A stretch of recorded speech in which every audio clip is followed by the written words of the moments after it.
To use Zelle from your Credit Karma spend account, follow these steps. Log into Credit Karma.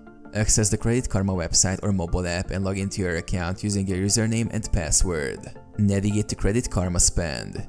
If you have a Credit Karma Spend account, navigate to the Spend section within your Credit Karma account. Link your bank account. If you haven't already linked your bank account to your Credit Karma Spend account, follow the prompts to add your bank account information.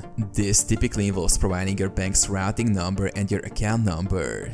Access Zelle. Once your bank account is linked to your Credit Karma Spend account, locate the option to access Zelle. This may be labeled as Send Money with Zelle or similar. Initiate transfer.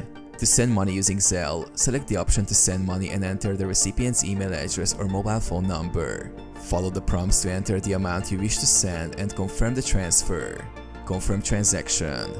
Review the transaction details and confirm the transfer. The recipient will typically receive the funds within minutes if they are also enrolled in Zelle.